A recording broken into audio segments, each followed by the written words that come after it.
Hello students, welcome to PVR study. तो बच्चों, आज के इस वीडियो में हम लोग बात करने वाले हैं एक नया अध्याय के बारे में। कक्षा 9 के एनसीईआरटी गणित आप देख रहे हैं। आपका चैप्टर 7 खत्म हो गया, जिसमें एक्सरसाइज 7.1, 7.2 ये सब मिला करके 7.45 तक सब खत्म हो गया।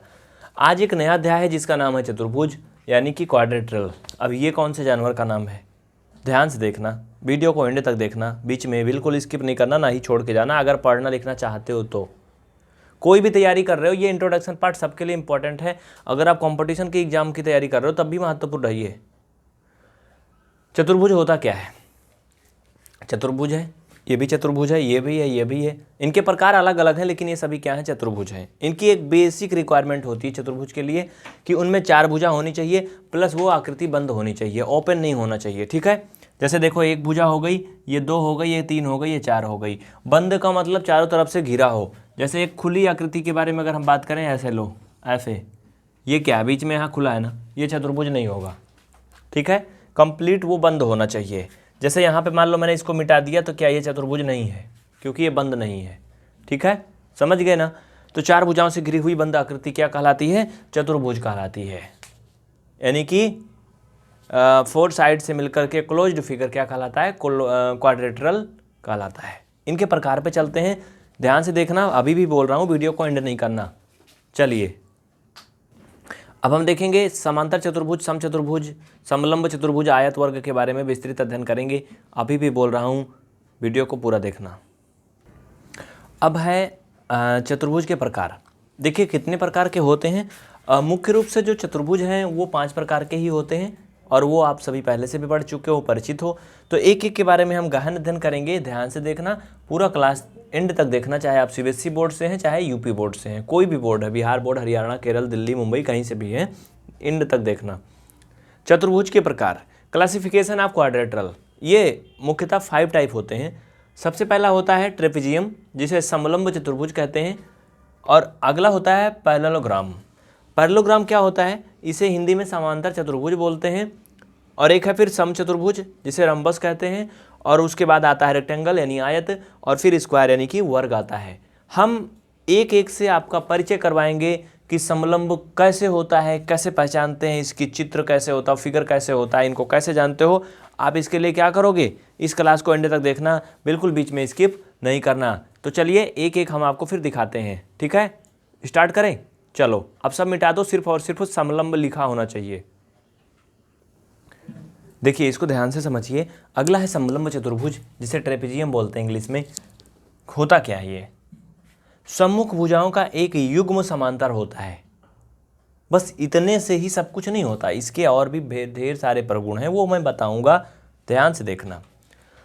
कह रहा कि सम्मुख भुजाओं का एक युग्म समांतर होता है, इसकी ये मिनिमम रिक्वायरमेंट है, मतलब इतना होना चाहिए। इसके अलावा अगर उसमें और भी कुछ चीज़ें हैं तो खराब नहीं जाएंगी। जैसे आपको खाने में क्या चाहिए? एक इंसान को नॉर्मली ज़िंदा रहने के लिए भोजन चाहिए, मतलब दाल चावल रोटी। अगर सिंपल सा खाना मिले तब भी आदमी क्या रहेगा? ज़िंदा रहेगा, मतलब मरेगा नहीं वो। लेकिन अगर उसे पूड़ी पकवान, पनीर, मक्खन, मलाई मिलेगा तब भी उसको गड़बड़ नहीं करेगा, वो और अच्छा होगा ना। तो बस यही जान लो, इसकी मिनिमम रिक्वायरमेंट है कि सम्मुख भुजाओं का एक युग्म समांतर होना चाहिए। यानी जो ये 4 भुजा होती हैं, इनमें से कोई भी 2 भुजा समांतर होनी चाहिए, लेकिन वो आमने सामने ही होनी चाहिए। यानी अगर ये भुजा है एक पहली, तो दूसरी ये क्या होगी? ये समांतर होंगी एक दूसरे के।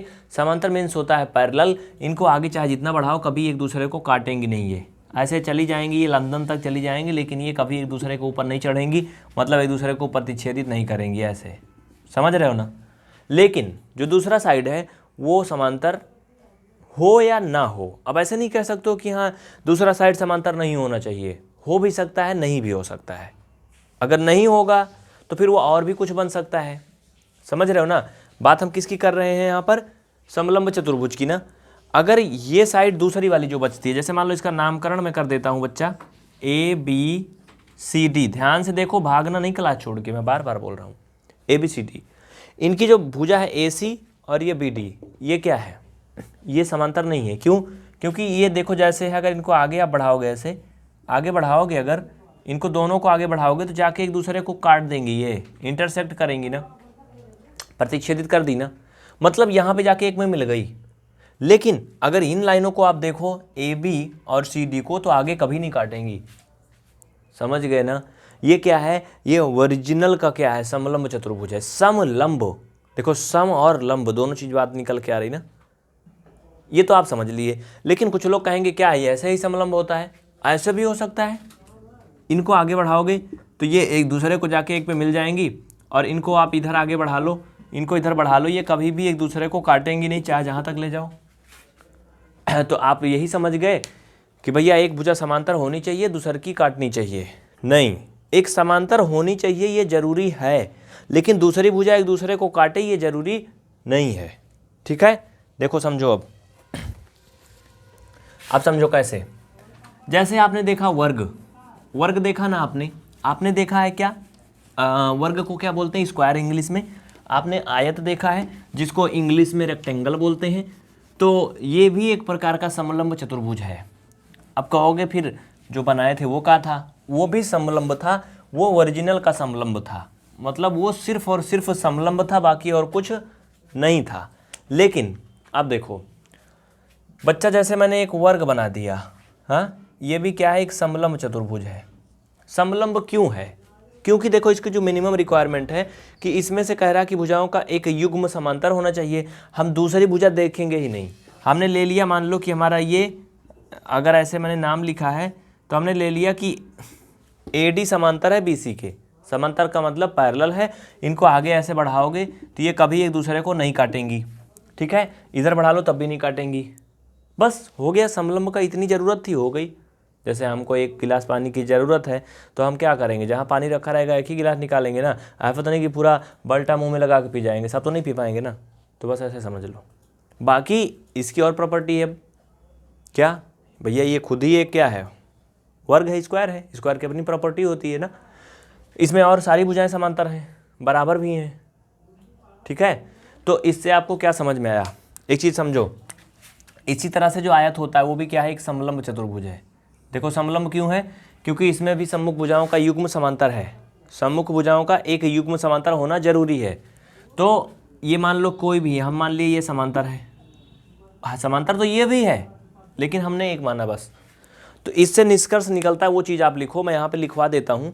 निष्कर्ष इसके बारे में बहुत ही इंपॉर्टेंट है, कहीं कहीं आपसे पूछ लिया जाता है कि क्या एक वर्ग एक समांतर चतुर्भुज हो सकता है। अब देखिए इनकी जो बहुत ही इंपॉर्टेंट प्रॉपर्टी है वो ये है कि सभी प्रकार के स्क्वायर यानी कि वर्ग ये भी समलंब चतुर्भुज होते हैं। सभी प्रकार के आयत भी समलंब चतुर्भुज होते हैं, और सभी प्रकार के समांतर चतुर्भुज भी समलंब चतुर्भुज होते हैं। आप कहोगे ये समांतर चतुर्भुज क्या है? भैया समांतर चतुर्भुज वो होता है जिसकी सम्मुख भुजाएं आपस में समांतर होती हैं। ठीक है, सम्मुख भुजाएं आपस में क्या होती हैं, पैरेलल होती हैं। जैसे देखो अगर मैं इसको एक ऐसा एग्जाम्पल यहाँ पे आपके लिए बना के दिखा दूँ समांतर चतुर्भुज का, तो इसमें क्या होता है ना यार, इसमें सम्मुख भुजाएं क्या होती हैं, ये पैरेलल होती हैं एक दूसरे के। जैसे देखो ये, ठीक है, अगर इनके नाम हम लिख दें ABCD, तो इसमें जो BD है ना, इसको ऐसे नीचे बढ़ाओ या ऊपर बढ़ाओ, और AC ऊपर बढ़ाओ या नीचे बढ़ाओ, कभी भी एक दूसरे को काटेंगी नहीं। यानी इनकी जो भुजाएं हैं ये CD AB के समांतर है और ये BD AC के समांतर है। ये होनी चाहिए, इसकी मिनिमम रिक्वायरमेंट है। किसके लिए? समांतर के लिए। जबकि समलंब के लिए सिर्फ एक ही भुजा समांतर हो तो समलंब हो जाता है। बात समझ में आई ना? तो आप कह सकते हो कि जो भी समांतर चतुर्भुज होता है किसी भी प्रकार का है वो समलंब होगा। उसी तरह से आप वर्ग, आयत और ये सम चतुर्भुज, अभी इसके बारे में तो नहीं पढ़े हो। सम चतुर्भुज भी क्या होता है, एक प्रकार का समलंब चतुर्भुज होता है, क्योंकि उसकी प्रॉपर्टी उसके अंदर पाई जाती हैं। जैसे देखो कुछ फिगर यहाँ पे हम आपको दिखा देते हैं। कौन सा है, सम चतुर्भुज का। तो देखो इधर साइड में सम चतुर्भुज ऐसे जान लो कि जैसे आप सबसे अच्छा एग्जाम्पल है वर्ग। ठीक है, सम चतुर्भुज इसको इंग्लिश में रंबस बोलते हैं ना। देखो क्या होता है, ये इसकी चारों साइड इक्वल होना जरूरी है। ये इसकी मिनिमम रिक्वायरमेंट है कि इसकी आल साइड आपस में इक्वल होनी चाहिए। ठीक है भैया, अगर आल साइड इक्वल होंगी तो ऐसे ही कुछ होंगी ना। और अगर इस तरह का कोई चतुर्भुज बनाएंगे आप तो वो उनकी भुजाएं आपस में समांतर भी होंगी। ऐसा तो नहीं कि नहीं होंगी ना, समांतर तो होंगी, कम से कम एक भुजा तो सम्मुख भुजा समांतर होगी कि नहीं होगी? होगी ना, करके देखो। ये ऐसे बन सकता है, ये अगर बराबर की बात बोलें 4 ही भुजा है तो ऐसे भी बन सकता है। कैसे? ऐसे भी बन सकता है। अब बताओ, लेकिन यहाँ से आप लोगों को अगर कोई डाउट है तो बताओ, मैं आपको थोड़ा क्लियर कर देता हूँ। अच्छा, देखिए सब कुछ इसमें कोई प्रॉब्लम नहीं है, सब ठीक है। जैसे कि लास्ट वाला मैं आपको बता रहा हूँ, समचतुर्भुज। समचतुर्भुज भी समलंब होता है। हर जो भी किसी भी प्रकार का समचतुर्भुज अगर है तो वो समलंब होगा। देखो कैसे, एक तो आप समचतुर्भुज ऐसे बना सकते हो जो कि वर्ग होता है, इसे आप सभी जानते हो। समचतुर्भुज का मतलब होता है कि चारों साइड इक्वल होनी चाहिए, बस। अब ओनली इक्वल की रिक्वायरमेंट है उसमें, बाकी और कोई कंडीशन नहीं है समचतुर्भुज के लिए। तो समचतुर्भुज ऐसे भी बन सकता भैया, बन सकता है ना, इसमें साइड तो इक्वल होंगी चारों। इसकी क्या रिक्वायरमेंट है समलंब की? ये कहता है कि सम्मुख भुजाएं समांतर हो, बस कोई भी एक युग्म समांतर हो। मतलब अगर ये समांतर है, और सॉरी ये और ये समांतर हो, या फिर ये और ये समांतर हो, ठीक है। तो अगर काइट की तरह, सॉरी काइट नहीं, काइट जो है वो समलंब नहीं हो सकती है, या हो सकती है? आप लोग कमेंट करके बताना। देखो हाँ, काइट वैसे समलंब तो हो सकती है, लेकिन समचतुर्भुज नहीं हो सकती है, क्योंकि काइट में नीचे वाला पार्ट बड़ा होता है, ऊपर वाला छोटा होता है ना। देखो ये भी समांतर है आपस में, इनको चाहो तो ऐसे निकालोगे, आगे बढ़ाओगे तो कभी एक दूसरे को काटेंगे नहीं। ये पैरेलल है आपस में, है ना, पैरेलल है ना बच्चा, ऐसे निकाल दो, कभी नहीं काटेंगे एक दूसरे को। तो ये क्या है? ये समलंब चतुर्भुज था, जो कि आपने सीख लिया, इनकी सारी प्रॉपर्टी आपने पढ़ लिया, है ना। चलिए अगला देखते हैं, पूरा एंड तक क्लास देखना। नए छात्र चैनल को सब्सक्राइब जरूर करें और वीडियो को लाइक करें, दोस्तों में भी शेयर करना नहीं भूलना। अगला ध्यान से देखो, अगला कह रहा है समांतर चतुर्भुज। अब भैया ये समांतर चतुर्भुज आखिर कौन सी बला है? ध्यान से समझिए, क्लास एंड तक देखना। कह रहा है कि ऐसा चतुर्भुज जिसके सम्मुख कोणों का युग्म समांतर होना चाहिए। मतलब समांतर चतुर्भुज के लिए सम्मुख कोणों का प्रत्येक युग्म समांतर होना चाहिए। इसमें सिर्फ एक से काम नहीं चलेगा जैसे समलंब में होता था, ठीक है। चलो समझते हैं पैरेललोग्राम क्या होता है। पैरेललोग्राम का मतलब ये होता है कि जैसे ये भी एक प्रकार का समांतर चतुर्भुज है, ये भी समांतर चतुर्भुज है, ये भी है। अंतर समझो और मतलब समझो। ये समांतर है भुजा इसके, देखो अगर मान लो मैंने इनका नाम लिख दिया ए बी और ये सी डी, तो बच्चा आप यहाँ पे ये देखो कि ए बी का जो सम्मुख भुजा है ये सी डी है ना। यानी ए बी अगर हम आगे बढ़ाएं तो ऐसे जाएगी, और अगर सी डी आगे बढ़ाएं ये भी ऐसे जाएगी, कभी एक दूसरे को काटेगी नहीं। लेकिन अगर ए सी और इसकी सम्मुख भुजा बी डी को देखें तो ये भी क्या है, समांतर हैं। इनको आगे बढ़ा के देख लो, ये कभी भी एक दूसरे को इंटरसेक्ट या फिर बाइसेक्ट नहीं करेंगी, कोई मतलब ही नहीं है। ये अलग लाइन जाएगी, वो अलग, जैसे रेल की पटरी कभी एक दूसरे पे नहीं चढ़ती, कैसे मुड़ जाए, ऐसे सीधा जाती है ना। बाकी जहाँ क्रॉसिंग वगैरह होती, डबल ट्रैक होते, वो अलग बात है कि हाँ चौराहा होता है, क्रॉसिंग वो अलग है, समझ गए। तो उसी तरह से ये भी है, ये है तो वैसे वर्ग आप जानते हो स्क्वायर है, इसमें भी अगर ऐसे आगे बढ़ाओगे तो ये कभी भी एक दूसरे को मतलब इंटरसेक्ट नहीं करेंगे। इंटरसेक्ट मतलब प्रतिच्छेदित करना, जैसे अरे ये होता ना यार, ये होता नहीं, ये इसमें होता ना, आगे बढ़ाते हैं तो एक दूसरे को जाके काट देता है, ये चढ़ गया एक दूसरे के ऊपर, समझ गए ना।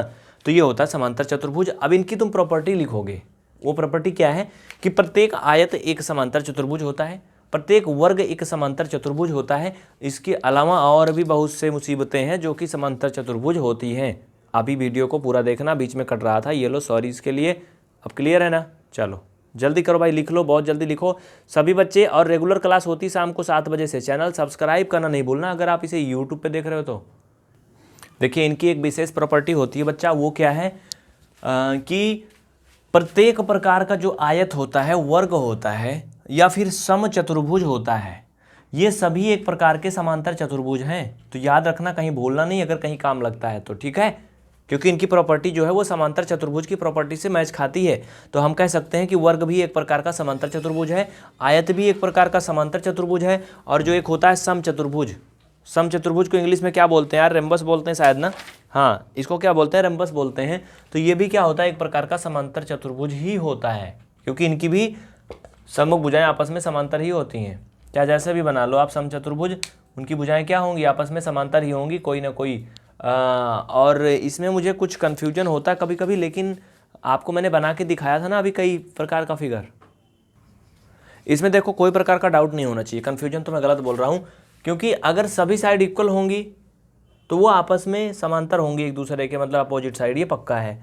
हाँ, अगर समचतुर्भुज नहीं होता तो ये ऐसे भी बन सकता था, ये ऐसे बन जाता, मान लो ऐसे, ये ऐसे, ये ऐसे, तब तो वो ना बनता। लेकिन ये समचतुर्भुज भी तो नहीं होगा ना, फिर ये बड़ा हो गया, ये छोटा हो गया। समचतुर्भुज होगा तो या तो ऐसे बनेगा, सीधा सीधा वर्ग की तरह बनेगा, और नहीं तो ऐसे भी बन सकता है, ऐसे भी। ये मतलब बराबर होनी चाहिए साइडें, ठीक है, सभी साइड आपस में बराबर होनी चाहिए। तो इसको लिख लो, ये हो गया आपका समांतर चतुर्भुज ना। अब अगला पढ़ेंगे, चलो जल्दी करो भाई। जितने भी नए साथी हैं वो सभी पूरा क्लास जरूर देखें, पुराने वाले भी देखें, हाँ ऐसा नहीं कि वो ना देखें। अगला है बच्चों, इसमें ध्यान देना, समचतुर्भुज। इसकी डेफिनेशन आपके सामने है। ऐसा चतुर्भुज जिसकी सभी भुजाएं आपस में बराबर होती हैं। भुजा का मतलब होता है साइड, यानी एक ऐसा क्वाड्रेटल जिसकी ऑल साइड इक्वल हो। जैसे एग्जाम्पल, ये साइड इसके इक्वल हो, ये मतलब सभी इक्वल हो। तो आप कह सकते हो वर्ग भी तो ऐसा होता है, हाँ बिल्कुल होता है। ये भी क्या है, एक प्रकार का समचतुर्भुज है। ये भी क्या है, एक प्रकार का समचतुर्भुज है। इसकी भी सभी साइड आपस में इक्वल हैं, मतलब अगर 2-2 सेंटीमीटर हैं तो सभी 2 ही होनी चाहिए। बस इसमें कोई नया है नहीं, ज़्यादा कुछ है भी नहीं। समचतुर्भुज का मतलब जिसकी सभी साइडें सम हो, सम मतलब बराबर हो, बस, ठीक है। अब इसकी प्रॉपर्टी में अगर हम लिखने को कहें कि भैया समचतुर्भुज के और क्या गुण प्रगुण हैं, तो वो तो पहले से वर्ग जैसे लग रहा था ना। आप लिखो, इनकी और प्रॉपर्टी लिख लो, नीचे साइड दिख रहा है ना, जगह है, लिखिए इनके गुण, लिखिए समचतुर्भुज के गुण। तो बच्चा गुण में क्या लिखोगे आप, नंबर 1, सभी वर्ग समचतुर्भुज होते हैं, क्योंकि वर्ग की भी यही डेफिनेशन है कि उसकी चारों साइड इक्वल होती हैं, और समचतुर्भुज की वही है। तो सभी वर्ग क्या होते हैं, समचतुर्भुज होते हैं। इनकी दूसरी कंडीशन ये है बच्चा कि सभी प्रकार के समांतर चतुर्भुज, ठीक है, क्यों ये भी क्या होते हैं, सभी प्रकार के जो समांतर चतुर्भुज हैं वो एक प्रकार का समचतुर्भुज होते हैं। ऐसा है कि नहीं? चलो ठीक है, फिर इसमें कोई कन्फ्यूजन नहीं है। ये जान लो कि सभी प्रकार के जो समांतर चतुर्भुज हैं, क्या लिखोगे, सभी समांतर चतुर्भुज भी समचतुर्भुज होते हैं, ठीक है, लिख लो, सभी समांतर चतुर्भुज भी समचतुर्भुज होते हैं। क्यों, जरूरी है क्या ये? नहीं, लेकिन आप ये लिख लो कि जो भी समचतुर्भुज होते हैं वो समांतर तो होंगे, ये तो कंफर्म है, ठीक है। जितने भी समचतुर्भुज हैं वो समांतर होंगे, लेकिन सभी प्रकार के अगर हम बात करें कि जो समांतर चतुर्भुज हैं वो भी समचतुर्भुज होंगे, तो ऐसा मुझे कुछ कन्फ्यूजन लग रहा है अभी भी यार। 1 मिनट रुक जाओ थोड़ा सा, मैं आपको आगे बताता हूँ। देखो, हाँ, तो देखो इसके निष्कर्ष ये निकलता है बच्चा कि सभी समांतर चतुर्भुज सम नहीं हो सकते हैं। नहीं, सभी समांतर चतुर्भुज समचतुर्भुज नहीं हो सकते हैं। क्यों? जैसे देखो, ये आयत की तरह है, ये भी मैंने तिरछा बना दिया, ये भी क्या है, ये एक समांतर चतुर्भुज है, लेकिन ये सम नहीं है। क्यों?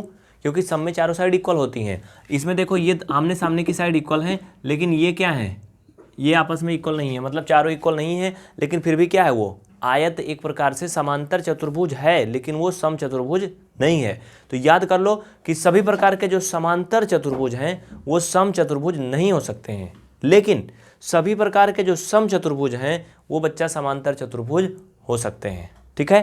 तो ये था आपका इसका एक मुख्य भाग। इसके बाद अगला आता है आयत, और फिर इसमें एक है वर्ग, ठीक है। दोनों देखना बिल्कुल बहुत ही प्यार से। देखो यहाँ पे ध्यान से समझो बच्चा, आयत क्या होता है, रेक्टेंगल क्या होता है, एक ऐसा समांतर चतुर्भुज जिसकी सम्मुख भुजाएं आपस में क्या होती हैं भाई, सम्मुख भुजाएं आपस में बराबर होती हैं, वो आयत कहलाता है। लेकिन इसमें एक कंडीशन और है, इसका प्रत्येक कोण 90 अंश का होता है। एवरी एंगल क्या होता है बच्चा, एवरी एंगल इसका 90 का भी होता है। ये लो, ठीक है, ये क्या हो गया, एक आयत है जिसका सम्मुख भुजाएं बराबर है, मतलब ये दोनों साइड क्या है, इक्वल है, और ये भी क्या है बच्चा, इक्वल है, ठीक है, समझ गए ना। इनकी प्रॉपर्टी ये होती है कि प्रत्येक कोण इनका 90 का होता है और इनकी सम्मुख भुजाएं बराबर होती हैं, अपोजिट साइड इक्वल होती हैं, and every angle should be 90, यानी राइट एंगल ओके, चलो जल्दी से इसको नोट करो। उसके बाद अगला एक है इसमें वर्ग। वर्ग को इंग्लिश में स्क्वायर कहा जाता है। जो भी नए साथी जुड़े हैं अभी अभी चैनल पे, वो चैनल को सब्सक्राइब जरूर करें। ऐसी गलती ना करें, जल्दी कर लें तुरंत, जिससे कि वो फ्री में सारी क्लास यूट्यूब से देख पाएँ। अगला और लास्ट है स्क्वायर। स्क्वायर में ज़्यादा कुछ मुझे बताना ही नहीं है। स्क्वायर क्या होता है लिख लो, एक ऐसा समांतर चतुर्भुज, एक ऐसा समांतर चतुर्भुज जिसकी सभी साइड आपस में इक्वल होती हैं। एक ऐसा समांतर चतुर्भुज जिसकी सभी साइड यानी कि सभी भुजा आपस में बराबर होती हैं और प्रत्येक कोण 90 अंश का होता है, वो वर्ग कहलाता है। ठीक है, एक ऐसा समांतर चतुर्भुज ऐसे इंग्लिश में बोले, हिंदी में लिखो, ऐसा पैरेललोग्राम जो कि ऑल साइड इक्वल रखता है और एवरी एंगल 90 रखता है, वो क्या कहलाता है? वर्ग कहलाता है। तो साथियों, इस तरह से आपका जो ट्रायंगल का कॉन्सेप्ट था वो पूरा हो गया। इसके बाद हम जब एक्सरसाइज करेंगे ना, तो बहुत सारे अभी और फैक्ट हैं। हाँ, हम आपको विकर्ण से रिलेटेड अलग से वीडियो दे देंगे, डायगोनल। ठीक है, आप लोग कमेंट करके बताना कि आपको विकर्ण से रिलेटेड वीडियो चाहिए, यस या नो। अगर यस तो आप लोग लिखना यस, हाँ हम डायगोनल का वीडियो चाहते हैं। डायगोनल लिख देना चाहे जैसे भी, ठीक है, हिंदी इंग्लिश या फिर विकर्ण लिख देना, तो आपको बता दिया जाएगा वर्ग के विकर्ण की जो क्या गुण होते हैं, प्रॉपर्टी होता है, स्क्वायर के विकर्ण की क्या प्रॉपर्टी होता है। अरे विकर्ण का मतलब ये होता है बच्चा, जैसे ये बना है ना, ये इन जब साइड को ऐसे मिला दें तो इन्हीं को विकर्ण या डायगोनल बोलते हैं। ठीक है, जैसे यहाँ पर मान लो मैंने सी डी लिख दिया, यहाँ पर ए बी लिख दिया, तो बच्चा ए बी और ये सी डी क्या है? ये डायगोनल है, विकर्ण है। ठीक है, इनको अलग से हम आपको दिखा देंगे। तो ये क्लास यहीं पे ख़त्म होती है। अगर आपने इस वीडियो को YouTube पे या Facebook पे डेमो के रूप में देखा, तो आप पूरा कोर्स के लिए PVR स्टडी ऐप डाउनलोड करें और एक साथ में पूरा कोर्स पा जाएं और पूरी पढ़ाई जल्दी से जल्दी अच्छे ढंग से कर लें प्रीमियम सर्विस के साथ। वहाँ पे आपको डाउट क्लियर करने का भी ऑप्शन मिल जाएगा।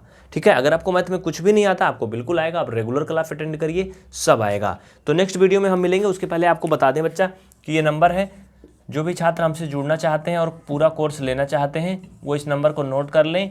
इस पे अपना नाम, क्लास का नाम, अपने ज़िले और राज्य का नाम हमें व्हाट्सअप कर सकते हैं। 24 से 48 घंटे के अंदर उनको रिप्लाई मिलेगा और उनको पूरा कोर्स उपलब्ध कराया जाएगा। आज के लिए इतना ही। कोटि कोटि दिल से धन्यवाद।